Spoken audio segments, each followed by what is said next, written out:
Hello everyone, 2021 matriculationৰ syllabusখন কেনেকৈ download কৰিব সেইটো জানিবলৈ চাই থাকক আমাৰ চেনেল স্কুল ফ্ৰেণ্ড। গতিকে আপুনি কি কৰিব লাগিব, আপুনি যোনটো ভিডিঅ' চাই আছে প্ৰথমে আপুনি আমাৰ চেনেলটো সাবস্ক্ৰাইব কৰিব। আমাৰ চেনেলটো সাবস্ক্ৰাইব কৰি পিনি বেল আইকনটো টিপি দিব। এটো সাবস্ক্ৰাইব কৰিব, ৰঙা বটনটো টিপি দিব আৰু এই বেল আইকনটো অল কৰি দিব। তেতিয়া আপোনালোকে নতুন যদি মই ভিডিঅ' দি থাকো আপোনালোকে পাই থাকিব। আৰু সেইটো কাৰণে আপোনালোকে প্ৰথমে এই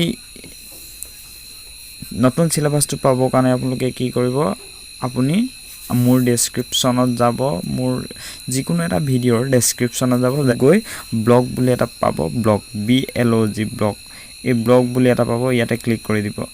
ইয়াত যদি ক্লিক কৰোঁ আমি দেখা পাম যে এখন পেজ আহিব।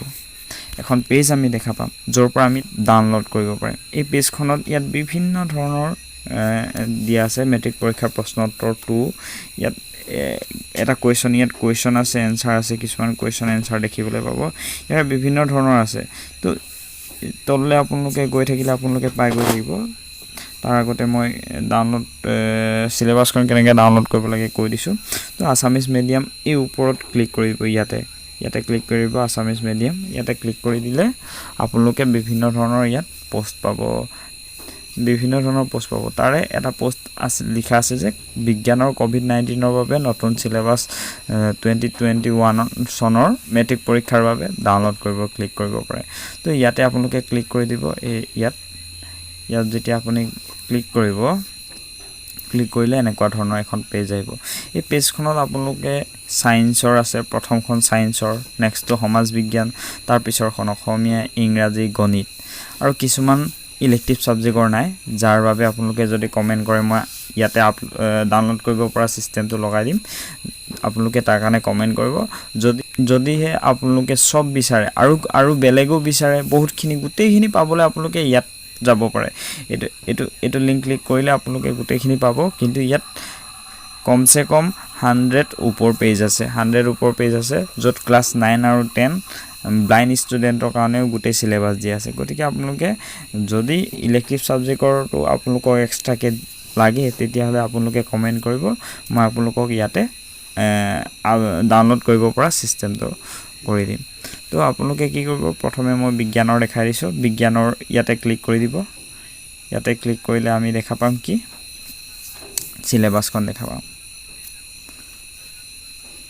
তো সিলেবাসখন দেখা পালোঁ, এখন সিলেবাসখন অবভিয়াছলি আমি জুম কৰি চাব পাৰোঁ বা আমি ডাউনলোডো কৰিব পাৰোঁ। ইয়াত যদি আমি কৰোঁ ডাউনলোড কৰিব পাৰোঁ, আমি ডাউনলোড কৰিম।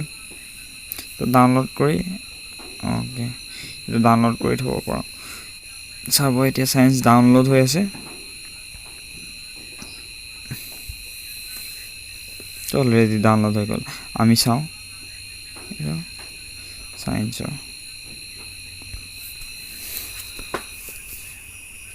এইখন হ'ল সায়েন্সৰ সিলেবাস। সায়েন্সৰ সিলেবাসত ইয়াত কি লিখা আছে, ইয়াত প্ৰথম আছে unit content, unit required, unit omitted আৰু মাৰ্কছ ফাইনেল। তো ইয়াতে কি হয় যে ইউনিট ৰিকুৱাৰ্ড আপোনালোকে মন দিব, চেপ্টাৰটো মন দিব, চেপ্টাৰৰ নাম মন দিব আৰু ইউনিট ৰিকুৱাৰ্ডটো মন দিব, আৰু ইউনিট অমিটেডটো কি সেইটো মন দিব লাগিব। তো প্ৰথম মেইন কথা হ'ল ইউনিট ৰিকুৱাৰ্ড। ইউনিট ৰিকুৱাৰ্ড মানে আমি কি আনটিল আপ টু 1.2.5 আপোনালোকে কিতাপখন চাব, কিতাপখনত প্ৰতিটো টপিক যোনটো টপিক দিয়া আছে এই টপিকটোৰ আগত 1.2.3 তেনেকৈ লিখা থাকে। তো সেই যোনটো টপিক 1.2.5 পৰে তাৰ আগৰ যিমানখিনি আছে সেইখিনি আহিব, 1.2.5টোক ইনক্লুড কৰি আহিব। কিন্তু 1.3 পৰা আমাৰ কি হ'ব নাহে, মানে ইউনিটছ অমিটেড সেইখিনিৰ পৰা নাহে। তাৰ মানে ইউনিট অমিটেডত কি আছে, যিখিনি আছে সেইখিনি হ'ল, সেইখিনি নাহে আৰু তাৰ পিছৰখিনিও নাহে।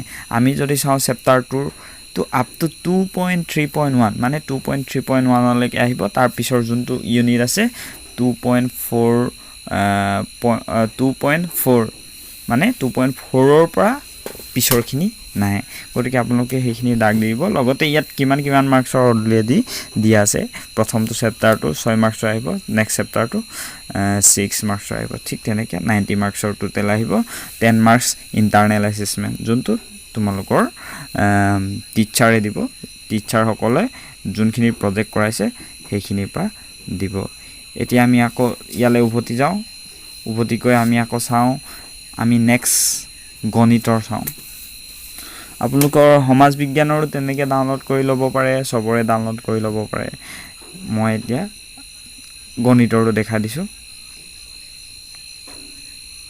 গণিতৰ যদি আমি ক্লিক কৰোঁ গণিতৰটো ক্লিক কৰিলে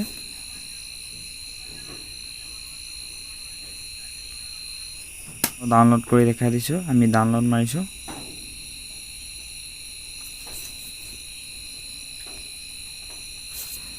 ডাউনলোড ষ্টাৰ্ট হৈছে এন হ'ব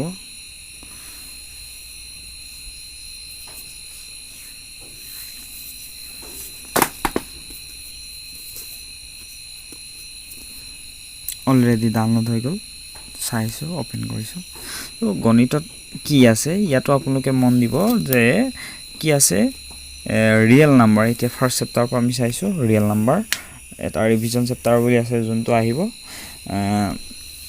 আৰু লগতে ৰিয়েল নাম্বাৰ আমি প্ৰথম চেপ্টাৰৰ পৰা আৰম্ভ কৰিছোঁ প্ৰথম চেপ্টাৰত কি লিখা আছে আপ টু ইউনিট 1.4 ইয়াত কি কৈছে আপ টু ইউনিট 1.4 ইয়াত আমি মেইন চাবলগীয়া হৈছে আপ টু এক্সাৰচাইজ 1.3 মানে এক্সাৰচাইজ 1.3 মানে হৈছে অনুশীলন 1.3 লৈকে আহিব আৰু 1.5 ইউনিট অনৱাৰ্ডছ বুলি কৈছে 1.5 ইউনিট অনৱাৰ্ডছৰ পৰা তাত কি হ'ব ইহঁতি অমিট কৰিছে মানে সেইখিনি নাহে তো 1.5 ইউনিট বুলি কৈছে ইয়াত এক্সাৰচাইজ বুলি কোৱা নাই অনুশীলন বুলি কোৱা নাই গতিকে তোমালোকে কি কৰিবা অকল ইউনিট ৰিকুৱায়াৰ্ডটো চাবা ইউনিট ৰিকুৱায়াৰ্ড তাকো ব্ৰেকেটৰ ভিতৰত থকাখিনি চালে তোমালোকৰ ইজি হ'ব যে আপ টু এক্সাৰচাইজ 1.3 টো এক্সাৰচাইজ 1.3 লে চাবা নেক্সটটো হৈছে পলিনমিয়েল যোনটো পলিনমিয়েলছৰ সব আহিব গোটেই চেপ্টাৰটো আহিব 2 নম্বৰ চেপ্টাৰৰ গোটেইখিনি আহিব আৰু 3 নম্বৰ চেপ্টাৰ আহিব 3.5 লৈ